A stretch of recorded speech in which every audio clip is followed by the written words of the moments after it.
Well, I am here with Lynne Suprock, and I am gloved up and ready to go because we are making some magical, mystery, fantastic garden balls. I don't even know what to call them. They're just shiny and cool, and I love them. Gazing balls is what we call them. Because you just gaze at them and can't look away? Can't look away. I think they're coming in favor again. People have them in their yards or on their lawns, and they're in some of the hobby stores. So that's kind of where I got my inspiration for them. Oh, yeah, I was going to say, it totally looks like a crystal ball or like a magical something. You could use it in cosplay. Do you ever just walk through though and say, that's gorgeous, I love that, I have to have that, I can make that. Oh yeah. So this was an inspiration, you know, just from doing some shopping because I needed something for my yard. But you can make gazing balls that set on their own stands, and they're made from the modeling compound we're going to use. You can also make the stands out of that. And I also think you can hang them in your trees. It's waterproof, rainproof, snowproof, because underneath we'll have something that won't chip or crack or... That would be a fun way to decorate a snowman or something like that, or like really, you know, jazz things up. Absolutely, and you can make the snowman any color that you'd like because this compound, although today we're going to choose to use black, and there's white out here on the table, but there's different colors it comes in, and then you can also mix those colors to make other colors. So essentially you're picking your grout because it's based on a mosaic, and you can make your grout any color that you want. Right. And of course, if you were using, let's say, less colored stones, fewer colors of stones, you might choose something other than black. The background to pop, yes. So that'll be your emphasis, right? But it doesn't have the consistency of grout. It's really malleable. It's a molding compound, so it's nice to work your hands. It is a little sticky. Sometimes people like to wait a little bit, like an hour you can wait, it's less sticky. It'll still adhere to the styrofoam ball. I already have a ball done here. So just to be clear, this is a plain old styrofoam ball, right. And you've just put some clay around it. It's solid styrofoam, and the clay... There are balls that are not solid styrofoam? I don't know, or half balls, or... Okay, you know, I don't know. It's a solid, it's what it says it's on the label. It's a solid styrofoam ball, So anyway, you have this modeling compound that will stick to that styrofoam. You don't have to adhese it. You don't have to, you know, add anything else. You just mix it and put it on the ball. So how do we mix it? So that's the next step here. We're going to take some utensils to help get the right amount on here. Yeah, a little bit of ice cream, but not really. Don't eat it. Don't eat it. You don't want to use these. It looks good enough to eat. You don't want to use these afterwards either because it's not good for kitchen. But you don't have to be precise. It's going to be about an amount, okay? So I have part A, and A scoop always used with A. And then there's B. B scoop always with B. So I'm going to just pull out. Because you don't want to contaminate the containers That's correct. in any way. Because obviously. if you do a little bit more, if you do contaminate, then it hardens up in the which you container. don't want. No, and then you kind of ruin your whole bucket of stuff. So I have two balls that I'm going to mix together. And then, now it's interesting. I've seen people have all different techniques for mixing. So some people do like two snakes, and they twist the snakes, and then they like turn it. But you are.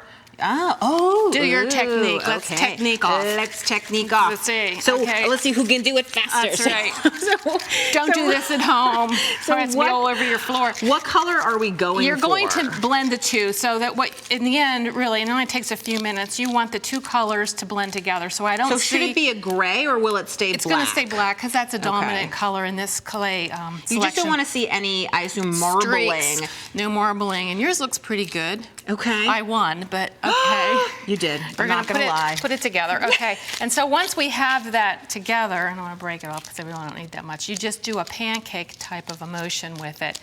You don't roll this out. You don't have to put it through any kind of pasta maker. You just take, you know, bits and pieces and flatten it like a pancake, maybe the thickness of a quarter, and then you just apply it all the way around the styrofoam ball, and it just kind of sticks to itself, and then you smooth it out with your gloves. You see how I'm just pressing that? Yeah. So you're covering the whole thing, and then once you actually have it covered, we can talk about that. Do you roll it to smooth it? Do you just smush it in your hands? Smush it in your hands. Okay. I have a sample here that actually will show you how thick you want that clay to be, or approximate, because it depends on the tiles. Thicker tiles, thicker clay. Right. So you're going to, you know, kind of make that judgment call. And I always, in case I want to hang these small ones in a tree, I'll make a little topper. I'll just twist a piece and adhere it like that.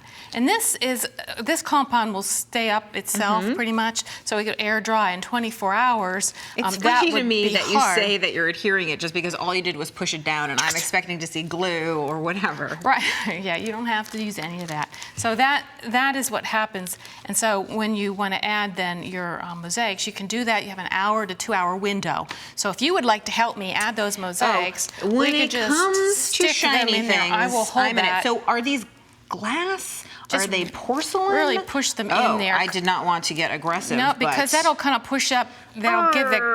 There you go. That'll give that grout look, and it comes up in between, you know, the beads. So I do see that. So you Yeah, could actually, there you go. you could get this prepped, and then you could give it to a kid with some gloves or something, and they could do their design. It's like cookie decorating that lasts forever. yeah, and they have their own sense of creative. So I find myself wanting to go like in a pattern. Is that what you do, or you just do it more random? I do it pretty random, and these were smaller tiles. Some of the samples you'll see, a cool thing to do is to put pennies in. Oh, yeah. And then the copper shines in the sun or, you know, hanging in a So tree. you can really embed almost anything. You could put beads, mirrors. I'm trying to think. Could glass you pieces. rocks? The big gazing ball is actual shells. If you look at some, Oh my it's colored gosh, shells. that's so fun. And these are just glass pieces, and then there are jewels as well. Do you know what a sailor's valentine is? No. Okay, so a sailor's valentine is this sort of old-timey craft that sailors used to do to sort of kill time and do something with their hands, and they would take all these shells and other things that they found and make these incredible, intense collages. And I think they probably just use glue for that, but I'm starting to think that you could easily do that by just embedding shells into a frame. And I have a sailor's valentine, and I love it. That They're sounds pretty amazing. cool. Yeah, that is. That's a good project. Super cool. So once you have this whole ball covered, you maybe want to add a little texture to this, because see, it has kind of my marks Yeah. from the glove.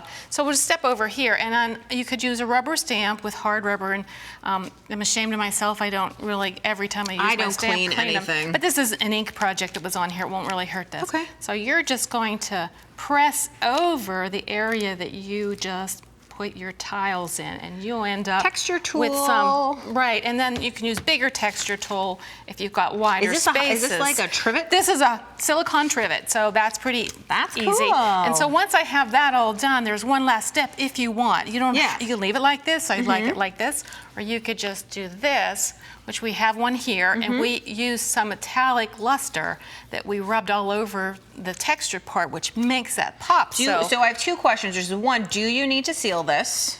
No. Okay. It's you can, but you don't need to. And two, do you need to wait until it dries to put the metallic Good luster question. on? You should, yeah, because if you rub it on while it's wet, you'll take off your texture.